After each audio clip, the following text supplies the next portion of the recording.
Hey guys, welcome to Prehistoric Kingdom. Today we are building the Lambeosaurus Habitat. My name is Hiysta, and as always, thank you for coming by.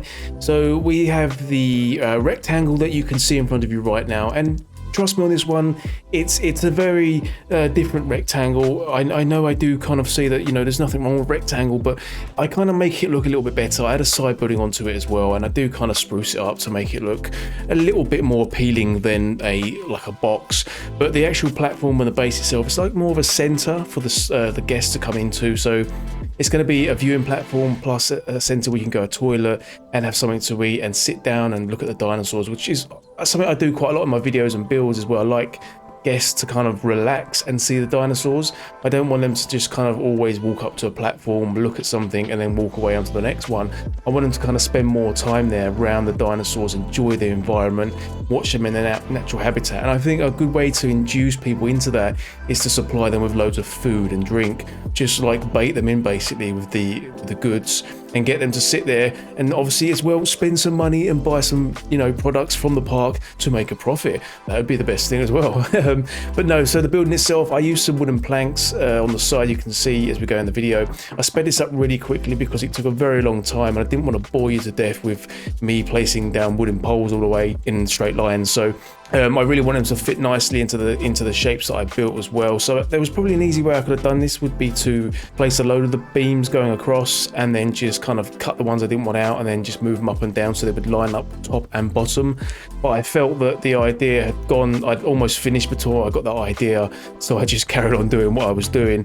But in the end it did come out quite well, and the actual image that I was copying, it's huge. This structure's massive in Brazil. It's almost like it's a huge complex, so you've got like 3 or 4 floors on it. You've got like a massive underground car park, a huge area where you've like loads of walkways and paths where you can relax in the scenery. And so I just wanted to take it away from that, and just obviously I wasn't going to build something that large. I wanted to be a little bit smaller, so hence it's about 1/10 of the size I was copying. And it's just kind of a good basis to go with there, that makes sense. So moving on to the roof, I wanted to keep the roof a bit more simple this time. I spent a lot of time in some of my previous builds building like loads of detail, and although I do really enjoy that, it's incredibly time consuming. And currently, as I've mentioned quite a few times, in the state of outside of YouTube, the time that I have to make videos is very, very difficult sometimes. So I have to kind of like skip some things. So in this video, it's a little bit more of a cleaner build. There's not so much detail as I would previously use, but I've made it kind of realistic enough for you to think that it's got every function possible for it to be a working building.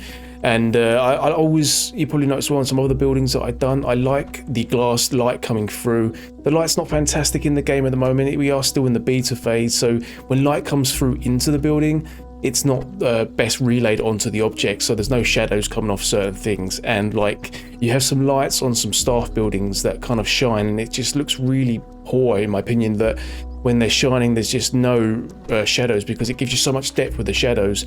Now with the roof parts as well, I wanted to keep it clean as well, not overdo it with loads of air conditioning units. I wanted to kind of go with the kind of like it was hitting away more than on show, so I kept it nice and clean with that.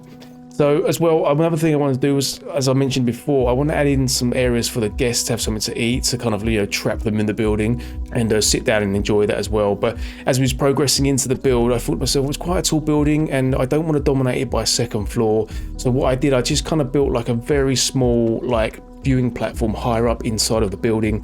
So you've got some stairs that go up. You've also got a lift on the right hand side, a big lift with some big doors that you can go into, takes you straight up to the top so you can see there, and you've got a nice view kind of looking down onto the dinosaurs, which again I think depending on how you want to view, you can see it from the bottom and the top, so it kind of works in both ways. I always think sometimes it's nice to look down on things. You get a better view, you kind of take things in better sometimes than kind of looking up. Obviously it depends what you're looking at, obviously like a skyscraper or something, but yeah, like you've got the option to obviously go upstairs and downstairs. So you may notice I was building this in a different area to my park, so it was like a brand new park I had to build it in. This is because of some of the lag that I experienced in the game. I'm running it in 4K. I've got about 2 million trees in the park, and millions and millions of modular pieces, and so the lag is, and obviously the memory is really packing up here, and it's just the performance wise and optimization of the game isn't at its peak. It's still in beta, as we know. It's still almost like a test game, if anything, and there's a lot more polish to come out, and I am super excited for the early access release on Prehistoric Kingdom, which I guarantee everyone who likes Planet Zoo, even Jurassic World Evolution 2, you're gonna absolutely love this game. The freedom you got, everything in it, you're just gonna like head over heels for it. You're gonna be fantastic. It's gonna be just brilliant. That's me really bigging it up. If it doesn't come out like more polished than it already is, then I'm gonna have to eat my own words here, and this video will probably burn a very quick death. But yes, we'll just go back to what we're talking about. So yeah, in the end of the park, I want to build a nice outside area for the guests to enjoy. I want to kind of build it where it's kind of looks like it's kind of been constructed, so you've got these viewing areas and you've got the plants kind of growing in there, but they're kind of like really well maintained and really looked after, and it's had this clean look about it. So as always guys, I'm going to leave it there for you to enjoy the rest of the video, as I always do.